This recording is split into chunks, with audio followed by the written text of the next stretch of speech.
ഇന്നത്തെ special dish എന്താണെന്ന് വെച്ചാൽ പാല് കറിയാണ്.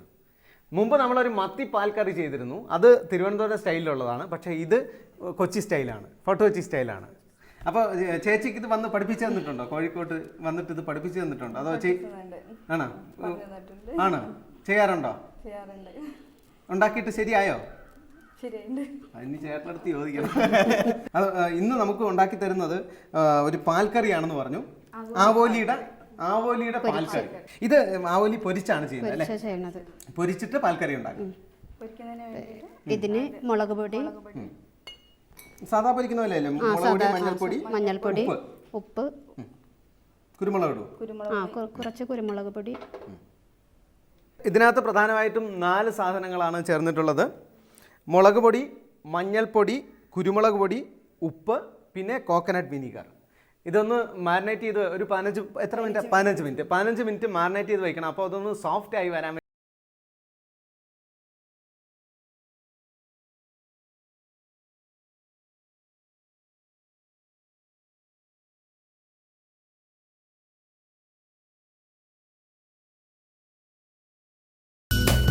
അപ്പോൾ ഇതിൽ മസാലകളൊക്കെ പിടിക്കുന്നതിന് വേണ്ടിയിട്ട് ഒരല്പം വിനീഗർ ഒഴിച്ചു. അത് കോക്കനട്ട് വിനീഗറാണ് ഒഴിച്ചത്. അത് സോഫ്റ്റ് ആവാൻ വേണ്ടിയിട്ടാണ്. ഇതിൻ്റെ ആവോലിയാണ് മീൻ എടുത്തത്. അതൊന്ന് സോഫ്റ്റായി വരാൻ വേണ്ടിയിട്ടാണ് ഒരല്പം കോക്കനട്ട് വിനീഗർ ചേർത്തത്.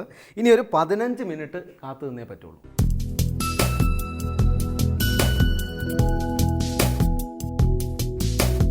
അപ്പോൾ കോഴിക്കോടൻ സ്റ്റൈൽ ചട്ടിയിലാണ്. ഇതിന് ഒരുപാട് ഗുണങ്ങളുണ്ടെന്നാണ് ചേച്ചി പറയുന്നത്. എന്തൊക്കെയാണ് ചേച്ചി ഇതിൻ്റെ ഗുണങ്ങൾ? ഇത് നോൺ സ്റ്റിക്കിനായിട്ടും നല്ല ഇതാണ്. നല്ല മീനൊന്നും പൊടിയാണ്ട നന്നായിട്ട് കിട്ടും. നോൺ സ്റ്റിക്കിനെക്കാളും കൂടും ഇരുമ്പ് ചട്ടിയിൽ. അപ്പോൾ തുടങ്ങാം. കുറച്ച് കറിവേപ്പില. മീൻ വറുത്തിട്ട് ചെയ്യുന്നതേ അത് പൊടിഞ്ഞു പോകാതിരിക്കാൻ വേണ്ടിയിട്ടാണ്. അപ്പോൾ ഇങ്ങനെ വറുത്തെടുക്കുന്നത് പാൽക്കറി ഉണ്ടാക്കുന്ന സമയത്ത് ഒരു 1/4 ഭാഗം വറുത്താൽ മതി അല്ലേ? പൂർണ്ണമായിട്ട് നന്നായിട്ട് കരിച്ചെടുക്കണ്ട. അപ്പോൾ ഒന്ന് ഫ്രൈ ചെയ്തെടുക്കുക. അത് പാൽക്കറി ഉണ്ടാക്കുമ്പോഴത്തേക്ക് പൊടിഞ്ഞു പോകാതിരിക്കാൻ വേണ്ടിയിട്ടാണ്. അത് നന്നായിട്ട് ഫ്രൈ ചെയ്യണമെന്നില്ല. ഒരു 1/4 ഭാഗം ഫ്രൈ ചെയ്തെടുത്താൽ മതി. ഒരു 75%.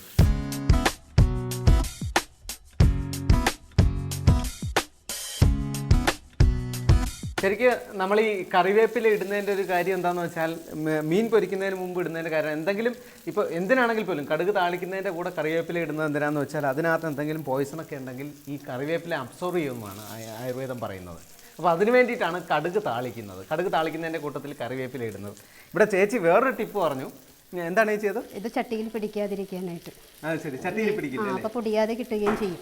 ഇപ്പോൾ അലൂമിനിയം ചട്ടിയിലൊക്കെ വറുക്കണവർക്ക് ഇതിൽ പിടിക്കാതെ കിട്ടണമെങ്കിൽ കുറച്ച് കറിവേപ്പില ഇട്ടിട്ട് പൊരിക്കണമെങ്കിൽ ഒരു കുഴപ്പം. ഈ കറിവേപ്പില ഇടുന്നതിന് വേറൊരു ഗുണം കൂടിയുണ്ട്. നമ്മൾ എണ്ണ ഒഴിച്ച ശേഷം കറിവേപ്പില ഇട്ടിട്ട് മീൻ ഇടുകയാണെങ്കിൽ കഷ്ണം പൊടിഞ്ഞു പോകത്തുമില്ല, അടിയിൽ പിടിക്കുകയില്ല. ഇപ്പോൾ നമ്മുടെ മീൻ റെഡി ആയിട്ടുണ്ട്.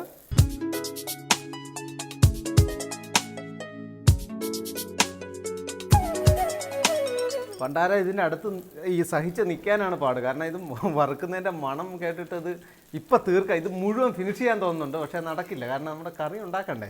ഇത് എല്ലാ മീനിലും ഒരേ റെസിപ്പി അല്ലേ? മാറ്റമൊന്നുമില്ലല്ലോ. അപ്പോൾ ഇത് നെയ്മീനിൽ ചെയ്യാം, കണമ്പിൽ ചെയ്യാം. പിന്നെ എനിക്ക് തോന്നുന്നു വലിയ മീനുകളിലൊക്കെ ചെയ്യാൻ തോന്നുന്നു. സൂതയിൽ ഇതുവരെ ചെയ്യില്ലെന്ന് പറയുന്നത് എനിക്ക് ഇല്ല അല്ലേ? സൂത എന്ന് പറഞ്ഞാൽ ചൂര, കുടുക്ക. അപ്പം നമ്മുടെ മീൻ പാൽക്കറി ഉണ്ടാക്കാനായിട്ട് ആദ്യത്തെ കടമ്പ നമ്മൾ കടന്നു. വളരെ സിമ്പിളാണ്. ആദ്യം മീൻ പൊരിച്ചെടുക്കുക, പിന്നെ എളുപ്പം കറിയാക്കി എടുക്കുക. അപ്പോൾ ഇനി നമ്മൾ രണ്ടാമത്തെ ഭാഗത്തിലേക്ക് കിടക്കുന്നു, മീൻ പാൽക്കറി. ചട്ടി ചൂടായിരിക്കുകയാണ്. ഇനി എണ്ണ ഒഴിക്കാം. ഇനി കറിവേപ്പില. അപ്പോൾ 1/2 കിലോ മീനിന് 1 സവാള. പിന്നെ എത്ര എണ്ണ എടുത്തു? ഒരു 50 ഗ്രാം എണ്ണ. 50 ഗ്രാം എണ്ണ. പൊരിക്കണത്തിന് കൂടാതെ 50 ഗ്രാം എടുത്തു. പൊരിക്കാനും ഒരു 50 ഗ്രാം. അപ്പം മൊത്തം ഒരു 100 ഗ്രാം വേണ്ടി വരും. 50 ഗ്രാം പൊരിക്കാനും എടുത്തു, 50 ഗ്രാം കറിയിലും ചേർത്തു. എന്നിട്ട് അതിനകത്ത് കറിവേപ്പില ഇട്ടു. പിന്നെ സവാള, 1 സവാള.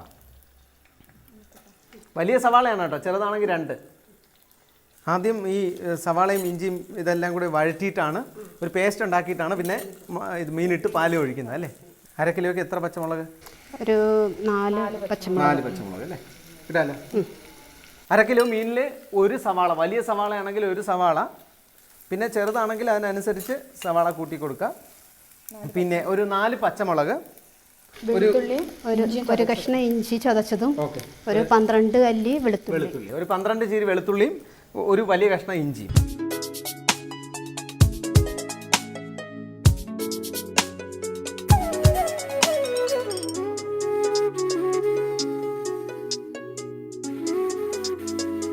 അപ്പോൾ ഇത് ഇനി മസാല ചേർക്കേണ്ട സമയമായി.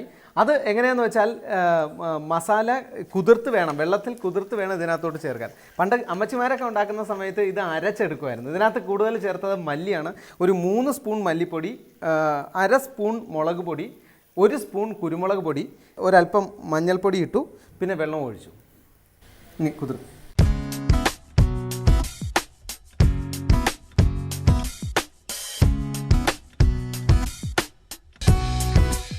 ആദ്യം എണ്ണ ഒഴിച്ചു, ഒരു 50 ഗ്രാം എണ്ണ ഒഴിച്ചു. അതിലേക്ക് കറിവേപ്പില ഇട്ടു, പിന്നെ സവാള ഇട്ടു, പച്ചമുളക് ഇട്ടു, ഇഞ്ചി വെളുത്തുള്ളി കൂടെ ചതച്ചത് ഇട്ടു. അത് നന്നായിട്ട് വഴണ്ട് വന്നപ്പോഴേക്കും നമ്മൾ മസാല അതിനകത്ത് ചേർത്തു. മസാല അരപ്പ് പോലെയാണ് ചേർത്തത്. അതിനകത്ത് മല്ലിപ്പൊടിയാണ് കൂടുതൽ. 3 സ്പൂൺ മല്ലിപ്പൊടി, 1/2 സ്പൂൺ ചുവന്ന മുളക് പൊടി, പിന്നെ 1 സ്പൂൺ കുരുമുളക് പൊടി, പാകത്തിന് മഞ്ഞൾപ്പൊടി, പിന്നെ അത് വെള്ളത്തിൽ മിക്സ് ചെയ്ത് ചേർത്തു. ഇനി ഒരല്പം കോക്കനട്ട് വിനീഗർ ഇതിനകത്തേക്ക് ചേർക്കണം. ഈ അരപ്പിലേക്ക് 3 സ്പൂൺ. ഇവിടെ പാൽക്കറി ഉണ്ടാക്കാനായിട്ട് 2 പാലുകൾ കരുതിയിട്ടുണ്ട്. ഇത് 2ാം പാല്, ഇത് 1ാം പാല്. ഇതെങ്ങനെ അറിയാമെന്ന് വെച്ചാൽ 1ാം പാലിന് ഇവർ തലപ്പാല് അല്ലേ, തലപ്പാൽ എന്നാണ് പറയുക. ഇത് തലപ്പാലാണ്. ഇതെങ്ങനെ അറിയാമെന്ന് വെച്ചാൽ ഇതൊന്ന് ഇങ്ങനെ മാറ്റി നോക്കിക്കഴിഞ്ഞാൽ അതിൻ്റെ കട്ടി അനുസരിച്ചാണ്, അതിൻ്റെ തിക്നെസ് അനുസരിച്ച് ഇത് 1ാം പാലും 2ാം പാലും നമുക്ക് കണ്ടാൽ തിരിച്ചറിയാൻ പറ്റും. എടപ്പാലെന്നും പറയും. അപ്പോൾ ഇത് തലപ്പാല്, ഇത് എടപ്പാല്. പിന്നെ 3ാം പാൽ ഉണ്ടെങ്കിൽ അതിനെന്ത് പറയും? അത് പറയില്ല. അപ്പോൾ ഇത് എടപ്പാല്, ഇത് തലപ്പാല്. ഇപ്പോൾ നമ്മുടെ അരപ്പൊക്കെ ഏകദേശം നന്നായിട്ട് മൂത്ത് വന്നു, ഒരു ബ്രൗൺ കളറിലേക്ക് മാറി. ഇനി 2ാം പാൽ അതിലേക്ക് ചേർക്കാം. അപ്പോൾ 2ാം പാൽ കിടന്നാണ് നന്നായിട്ട് തിളച്ച് വേവേണ്ടത്. ഇത് തിളച്ച് കഴിഞ്ഞാൽ അതിനകത്തേക്ക് മീനിടാം അല്ലേ.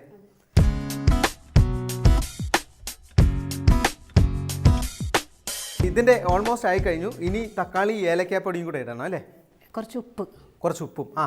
അത് എന്താണെന്ന് വെച്ചാൽ നമ്മളിപ്പോൾ മീനിനകത്ത് ഉപ്പിട്ടിട്ടുണ്ട്, ഇതിനകത്ത് ഉപ്പിട്ടിട്ടുണ്ട്. ഇനി തേങ്ങാപ്പാൽ ഒഴിക്കുമ്പോഴത്തേക്ക് കുറേ ഉപ്പ് കുറയും. അപ്പം ഇതിനകത്ത് ഒരു അല്പം കൂടി ഉപ്പിടണം അല്ലേ. ഇതിനകത്ത് പുളിപ്പുള്ള ആകെ ചേർത്തത് ഒരല്പം വിനീഗർ മാത്രമാണ്. ഇതിനകത്ത് കുടംപുളിയും ചേർത്തില്ല, നമ്മൾ വാളംപുളിയും ചേർത്തില്ല. അപ്പോൾ അതിന് പകരം ഇതിനകത്ത് ചേർക്കുന്നത് തക്കാളിയാണ്. അപ്പോൾ ഒരു 1/2 കിലോയ്ക്ക് എത്ര തക്കാളി? 2 തക്കാളി. കാണാനൊരു ഭംഗിക്കും. ഓക്കെ. അപ്പോൾ അത് തിളച്ച് തുടങ്ങിക്കഴിഞ്ഞാൽ ഒരു ഏലക്കയുടെ പൊടി, ഒരു മണത്തിന് വേണ്ടി മാത്രം. അപ്പോൾ നന്നായിട്ട് തിളച്ച് വന്നു കഴിഞ്ഞു. ഇനി മീൻ ഇടേണ്ട സമയമായി.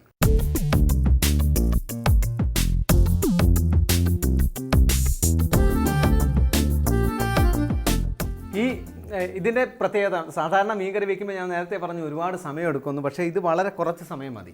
അപ്പോൾ ആ തക്കാളിയൊക്കെ ഒന്ന് വാടി വന്ന് ഈ മീനും ഇട്ട് കഴിഞ്ഞ് ഒരു 10 മിനിറ്റ് നന്നായിട്ട് തിളച്ച് കഴിഞ്ഞാൽ ഇപ്പം തന്നെ നല്ല ടേസ്റ്റാണ്. ഞാനൊരു 2-3 പ്രാവശ്യം ടേസ്റ്റ് നോക്കി. അപ്പോൾ ഈ പ്രിയ ചേച്ചി ഇങ്ങനെ കണ്ണുരുട്ടി നോക്കുകയാണ്. ഇപ്പം തന്നെ കഴിക്കാൻ നല്ല ടേസ്റ്റ് ഉണ്ട്. ഇത് ചോറും കൂട്ടി കഴിച്ച് കഴിഞ്ഞാൽ തന്നെ നല്ല ടേസ്റ്റ് ഉണ്ടെന്ന് തോന്നുന്നു. അപ്പോൾ ഇതുകൂടെ ചേർത്ത് കഴിഞ്ഞാലുള്ള സ്ഥിതി ആലോചിച്ച് നോക്ക്. ഇതിപ്പോൾ എത്ര തേങ്ങയുടെ പാലാണ് ഇതിനകത്തെടുത്ത്? ഒരു തേങ്ങയുടെ പാല്. അപ്പോൾ ഒരു ചെറിയ തേങ്ങയുടെ പാലാണ്. അപ്പോൾ 1/2 കിലോ മീനിന് വേണ്ടിയിട്ട് ഒരു തേങ്ങയുടെ പാല് ചേർക്കുന്നു. അപ്പോൾ അതിൻ്റെ ടേസ്റ്റ് ചില തേങ്ങക്ക് കുഴപ്പമുണ്ടാവില്ല.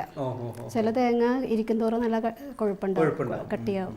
അപ്പോൾ അതിന് വേണ്ടിയിട്ടാണ് ഒരു തേങ്ങ എടുത്തത്. ഓക്കെ. അപ്പോൾ ഒരു തേങ്ങയുടെ പാലാണ് 1/2 കിലോ മീനിലേക്ക് ഒഴിക്കുന്നത്. ഒരു തേങ്ങ എന്ന് പറഞ്ഞാൽ വലിയ തേങ്ങയല്ല, ചെറിയ തേങ്ങ.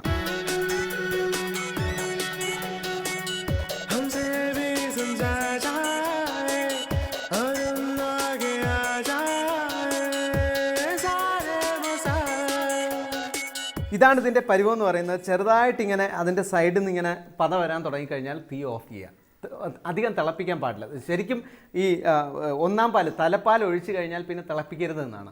ചെറുതായിട്ട് ആ സൈഡിൽ നിന്ന് ചെറിയ പത വന്നു കഴിഞ്ഞാൽ ഓഫ് ചെയ്യാം. ഇപ്പോൾ ഓഫ് ചെയ്തു.